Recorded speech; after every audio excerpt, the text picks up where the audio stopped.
Adjective of quality হচ্ছে এমন শব্দ যেই শব্দগুলো নাউন বা প্রোনাউনের পূর্বে বসে ওই নাউন বা প্রোনাউনের দোষ অথবা গুণ বর্ণনা করে। হ্যালো ভিউয়ার্স, সবাইকে আসসালামু আলাইকুম। আশা করি সবাই ভালো আছেন এবং সুস্থ আছেন। আমি আছি আপনাদের সাথে মোহাম্মদ ইলিয়াস শাহ। আজকে আমি কথা বলবো adjective of quality, adjective of quantity এবং নিউমারাল অ্যাডজেক্টিভ, পজেসিভ অ্যাডজেক্টিভ নিয়ে।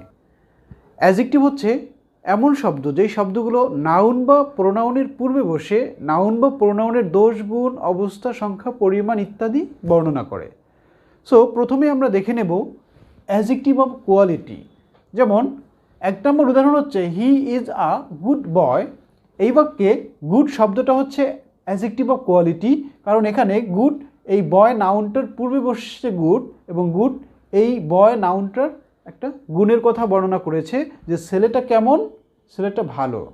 তাহলে এই ভালো শব্দটা দ্বারা এই বয় শব্দটাকে মডিফাই করা হয়েছে বা বয় শব্দটার একটা গুণাগুণ প্রকাশ করা হয়েছে, তাই এই গুড এখানে অ্যাডজেক্টিভ। কি অ্যাডজেক্টিভ? Adjective of quality. 2 নম্বর উদাহরণ she is a good girl. সে একজন ভালো মেয়ে। এই বাক্যে গুড এখানে অ্যাডজেক্টিভ, কারণ এখানে গুড শব্দটা গার্ল নাউনের আগে বসছে এবং গুড দ্বারা মেয়েটার গুণের কথা প্রকাশ করা হয়েছে। আবার 3 নম্বর হচ্ছে she is a beautiful girl. সে একজন সুন্দরী মেয়ে। এই বাক্যে বিউটিফুল অ্যাডজেক্টিভ, কারণ কি সে গার্ল এটা নাউন, এই নাউনের আগে বসছে বিউটিফুল। আবার বিউটিফুল এই শব্দটা এই মেয়েটার একটা গুণের কথা প্রকাশ করেছে, তার সৌন্দর্যের কথা প্রকাশ করেছে, তাই এই বিউটিফুল শব্দটা এখানে অ্যাডজেক্টিভ। কি অ্যাডজেক্টিভ? Adjective of quality. 4 নম্বর উদাহরণ রহিম ইজ টল। রহিম লম্বা। এই বাক্যে টল শব্দটা হচ্ছে অ্যাডজেক্টিভ, এটা হচ্ছে অ্যাডজেক্টিভ অফ কোয়ালিটি, কারণ টল শব্দটা দ্বারা এখানে রহিম সাবজেক্টের একটা গুণাগুণ প্রকাশ করা হয়েছে। তাহলে আমরা বুঝতে পারলাম যেই শব্দগুলো দ্বারা নাউন বা প্রোনাউনের দোষ অথবা গুণের কথা বর্ণনা করে সেই শব্দগুলো হচ্ছে অ্যাডজেক্টিভ অফ কোয়ালিটি। যেমন আমরা আরও কিছু শব্দ দেখলে বুঝতে পারবো, যেমন গুড, গুডের বিপরীত হচ্ছে ব্যাড। গুড ভালো, ব্যাড খারাপ। এই পাশেরটা হচ্ছে গুণাগুণ, এ পাশেরটা হচ্ছে দোষের কথা। এরপরে বিউটিফুল, এর বিপরীত হচ্ছে আগলি। বিউটিফুল সুন্দর, আগলি হচ্ছে কুৎসিত। বিগ বড়, স্মল ছোট। লার্জ বড়, টিনি সরু। আবার টল লম্বা, শর্ট খাটো। রিচ ধনী, পুয়ার গরিব। তাহলে এই শব্দগুলো দ্বারা নাউন বা প্রোনাউনের দোষ অথবা গুণ বর্ণনা করে, তাই এই শব্দগুলো অ্যাডজেক্টিভ অফ কোয়ালিটি হিসেবে ব্যবহার করা হয়। 2 নম্বরে দেখব অ্যাডজেক্টিভ অফ কোয়ান্টিটি। আমরা জানি কোয়ান্টিটি মানে হচ্ছে পরিমাণ। যেই শব্দগুলো দ্বারা পরিমাণ নাউন বা প্রোনাউনের পরিমাণ প্রকাশ করা হয় সেই শব্দগুলোকে বলা হয় অ্যাডজেক্টিভ অফ কোয়ান্টিটি। আমরা উদাহরণ দেখলে বুঝতে পারবো যে আই নিড মাচ ওয়াটার। এই বাক্যে মাছ শব্দটা হচ্ছে অ্যাডজেক্টিভ। কি অ্যাডজেক্টিভ? অ্যাডজেক্টিভ অফ কোয়ান্টিটি, কারণ এখানে মাছ দ্বারা এখানে এই পানির পরিমাণ বোঝানো হয়েছে যে আমার অনেক পানি দরকার। তাহলে এখানে এই মাছ শব্দটা দ্বারা ওয়াটারের পরিমাণ বোঝানো হয়েছে। 2 নম্বর হচ্ছে আই নিড মেনি বুকস।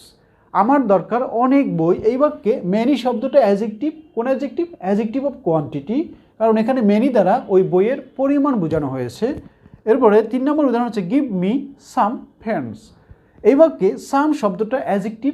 কোন ধরনের অ্যাডজেক্টিভ? অ্যাডজেক্টিভ অফ কোয়ান্টিটি, কারণ এখানে সাম দ্বারা এই পেনের পরিমাণ বোঝানো হয়েছে। 4 নম্বর উদাহরণ হচ্ছে অল মেন আর মর্টাল। এই বাক্যে অল শব্দটা হচ্ছে অ্যাডজেক্টিভ। কোন ধরনের অ্যাডজেক্টিভ? অ্যাডজেক্টিভ অফ কোয়ান্টিটি, কারণ এখানে অল দ্বারা এই মেনের পরিমাণ বোঝানো হয়েছে, সংখ্যা বোঝানো হয়েছে। সো যেই শব্দগুলো দ্বারা সংখ্যা বা পরিমাণ বোঝানো হয় সেগুলো হচ্ছে আপনার অ্যাডজেক্টিভ অফ কোয়ান্টিটি। 3 নম্বর হচ্ছে নিউমেরাল অ্যাডজেক্টিভ। নিউমেরাল অ্যাডজেক্টিভ হচ্ছে সংখ্যাবাচক বিশেষণ। যেই শব্দগুলো নাউন বা প্রোনাউনের সংখ্যা প্রকাশ করে, সংখ্যা বর্ণনা করে, সেই শব্দগুলো হচ্ছে নিউমেরাল অ্যাডজেক্টিভ। আজকে আমরা দেখব যে সংখ্যা ইংরেজিতে কত ধরনের হতে পারে। যেমন 3 ধরনের সংখ্যা হতে পারে। কার্ডিনাল নাম্বার হচ্ছে 1 2 3 4। সিম্পলি সংখ্যাগুলো হচ্ছে কার্ডিনাল নাম্বার।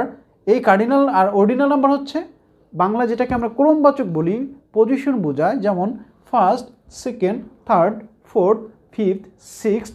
এই শব্দগুলো দ্বারা পজিশন বোঝায়। এই শব্দগুলোকে বলা হয় ক্রমবাচক শব্দ, সংখ্যা। এই জন্য এই সংখ্যাগুলো হচ্ছে কার্ডিনাল নাম্বার।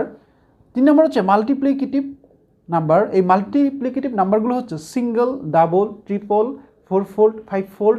এই শব্দগুলো হচ্ছে মাল্টিপ্লিকেটিভ নাম্বার। তাহলে আমরা জানি এই 3 ধরনের নাম্বার অর্থাৎ যত ধরনের নাম্বার আছে সকল নাম্বারই হচ্ছে অ্যাডজেক্টিভ। কি অ্যাডজেক্টিভ? Adjective of numeral. এরপরে 4 নাম্বার হচ্ছে পজেসিভ অ্যাডজেক্টিভ।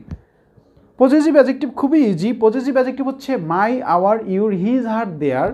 এই শব্দগুলো যখন নাউনের আগে বসবে বা এই শব্দগুলোকে পজেসিভ অ্যাডজেক্টিভ বলে, কারণ এগুলো নাউনের আগে বসে ওই নাউনকে অধিকার বা মালিকানা দাবি করে, তাই এই শব্দগুলো হচ্ছে পজেসিভ অ্যাডজেক্টিভ। সো আমার এই হচ্ছে total adjective of quality, adjective of quantity, adjective of numeral এবং পজেসিভ অ্যাডজেক্টিভ। সো আশা করি আমার এই ক্লাসটা আপনাদের খুব কাজে আসবে এবং আপনারা বুঝতে পেরেছেন। যদি আপনার এই ক্লাসটা ভালো লাগে অবশ্যই আমার এই ক্লাসটা লাইক কমেন্ট করবেন এবং ক্লাসটা শেয়ার করবেন। এবং এতক্ষণ আমার ক্লাসটা দেখার জন্য আপনাদের সবাইকে ধন্যবাদ। আল্লাহ হাফেজ।